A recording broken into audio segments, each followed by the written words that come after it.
पढ़ाई बहुत जरूरी है। यह हमारे जीवन का आधार है। इससे हम सीखते हैं और आगे बढ़ाते हैं, नई ऊंचाइयों को छूते हैं। ये हमें भविष्य के लिए तैयार करती है, हमें आत्मनिर्भर बनाती है।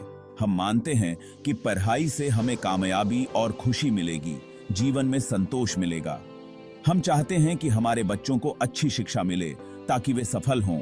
हम चाहते हैं कि उनके पास हमसे ज्यादा मौके हों और वे अपने सपने पूरे करें। पढ़ाई को एक अच्छे भविष्य की चाबी माना जाता है जो हर दरवाजा खोल सकती है। बच्चों की सेहत के आंकड़े डराने वाले हैं। पढ़ाई बताती है कि नौजवानों में चिंता और उदासी बढ़ रही है। बहुत से बच्चे पढ़ाई के बोझ तले दबे हुए हैं। होमवर्क, परीक्षा और दूसरी एक्टिविटीज के दबाव से जूझ रहे हैं। अच्छे नंबर लाने का बहुत ज्यादा प्रेशर है। बच्चों के टेस्ट और इवैल्यूएशन होते रहते हैं। उन्हें अच्छे कॉलेज में दाखिला और अच्छी नौकरी की चिंता सताती रहती है। ये लगातार प्रेशर उनकी मानसिक और शारीरिक सेहत पर असर डालता है। बहुत से बच्चे थका हुआ और पूरी तरह से थका हुआ महसूस करते हैं। उनके पास सोने, आराम करने या दोस्तों के साथ समय बिताने का समय नहीं होता है। इससे उनकी पूरी सेहत पर बुरा असर पड़ सकता है। विशेषज्ञ अब की शिक्षा प्रणाली पर सवाल उठाने लगे हैं। उनका कहना है कि ये सिर्फ रटा लगाने और एक जैसे टेस्ट पर ज्यादा ध्यान देती है। उनका मानना है कि यह तरीका बच्चों को 21वीं सदी की चुनौतियों का सामना करने के लिए तैयार नहीं करता। कुछ विशेषज्ञों का मानना है कि टेस्ट पर जोर देने से डर और चिंता का माहौल बन रहा है।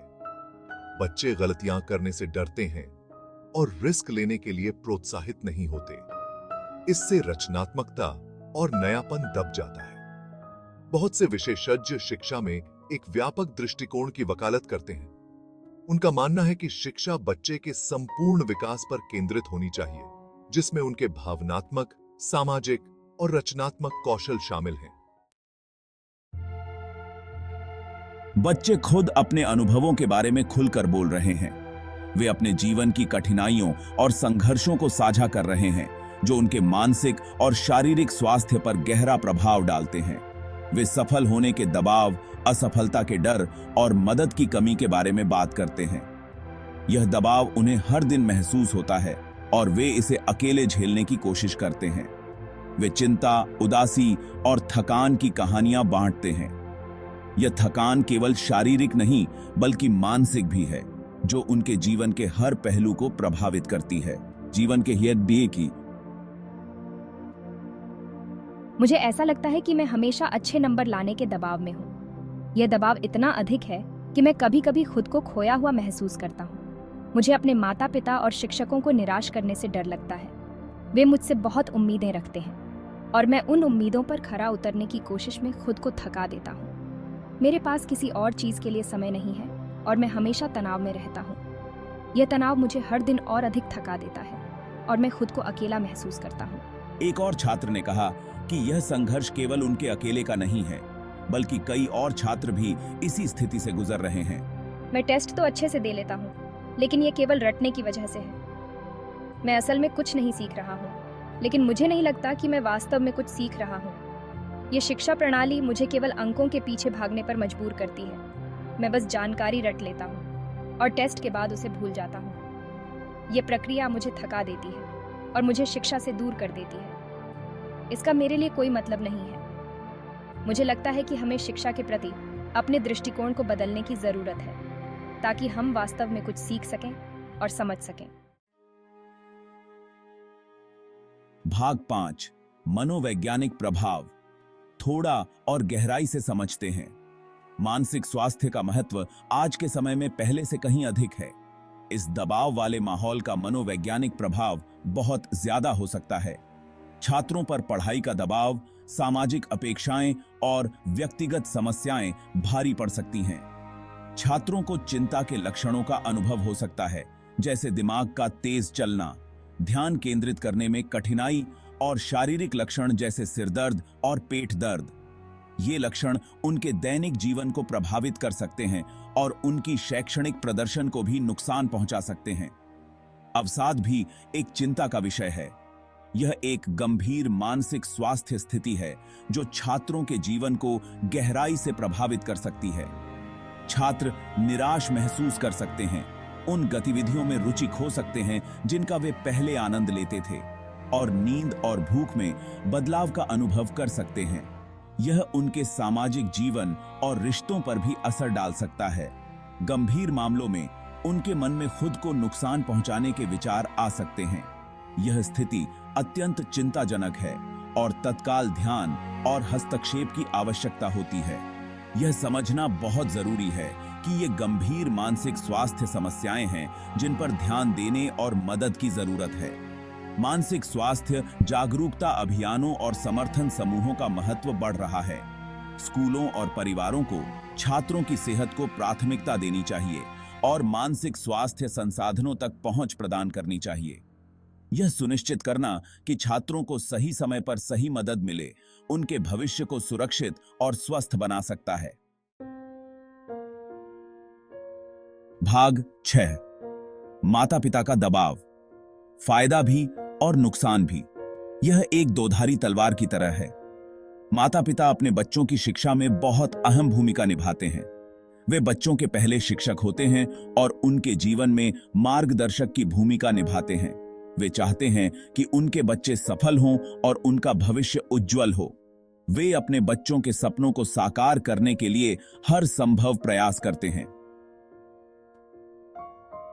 हालांकि माता-पिता का दबाव कभी-कभी छात्रों के तनाव को बढ़ा सकता है। अत्यधिक दबाव से बच्चे मानसिक और शारीरिक रूप से प्रभावित हो सकते हैं। कुछ माता-पिता अपने बच्चों पर अच्छे नंबर लाने और दूसरी एक्टिविटीज में भी सबसे आगे रहने का बहुत दबाव डालते हैं। यह दबाव बच्चों के आत्मविश्वास को कम कर सकता है। वे अपने बच्चों की तुलना दूसरों से कर सकते हैं, जिससे बच्चे में कमी और चिंता की भावना पैदा हो सकती है। यह तुलना बच्चों के मानसिक स्वास्थ्य पर नकारात्मक प्रभाव डाल सकती है। माता-पिता के लिए यह जरूरी है कि वे एक सहायक और पोषण करने वाला माहौल बनाएं। ऐसा माहौल जहां बच्चे बिना किसी दबाव के अपने सपनों को पूरा कर सकें। जहां बच्चे अपनी शैक्षणिक उपलब्धियों की परवाह किए बिना अपने व्यक्तित्व के लिए प्यार और स्वीकृति महसूस करें। यह प्यार और स्वीकृति बच्चों के आत्मविश्वास को बढ़ावा देती है और उन्हें जीवन में आगे बढ़ने के लिए प्रेरित करती है। भाग 7। शिक्षकों का नजरिया कक्षा में चुनौतियां। शिक्षक शिक्षा की पहली कतार में होते हैं। वे छात्रों के सामने आने वाले दबावों को अपनी आंखों से देखते हैं। उन्हें सभी छात्रों की जरूरतों को पूरा करने की कोशिश में भी चुनौतियों का सामना करना पड़ता है। शिक्षकों पर अक्सर कम समय में बहुत ज्यादा पढ़ाने का दबाव होता है। उन्हें ऐसा लग सकता है कि उनके पास हर छात्र की जरूरतों पर ध्यान केंद्रित करने के लिए पर्याप्त समय नहीं है। बहुत से शिक्षक अपने काम के प्रति जुनूनी होते हैं और अपने छात्रों के लिए एक सकारात्मक सीखने का माहौल बनाना चाहते हैं। हालांकि ऐसा करने के लिए उन्हें मदद और संसाधनों की आवश्यकता होती है। भाग 8। एक नया रास्ता, शिक्षा के दूसरे तरीके। अच्छी बात यह है कि शिक्षा के कुछ दूसरे तरीके भी हैं जो एक अलग दृष्टिकोण पेश करते हैं। ये तरीके संपूर्ण विकास, छात्रों की सेहत और सीखने के प्रति प्यार को बढ़ावा देने पर ध्यान केंद्रित करते हैं। मोंटेसरी स्कूल खुद से सीखने, प्रैक्टिकल एक्टिविटीज और बच्चे पर केंद्रित दृष्टिकोण पर जोर देते हैं। वॉल्डोर्फ स्कूल रचनात्मकता, कल्पना और कला पर ध्यान केंद्रित करते हैं। ये दूसरे तरीके इस बात को समझते हैं कि छात्र अलग-अलग तरीकों से और अलग-अलग गति से सीखते हैं। वे छात्रों को उनके सीखने के तरीके और गति में ज्यादा विकल्प और स्वायत्तता प्रदान करते हैं। भाग 9। एक अपील।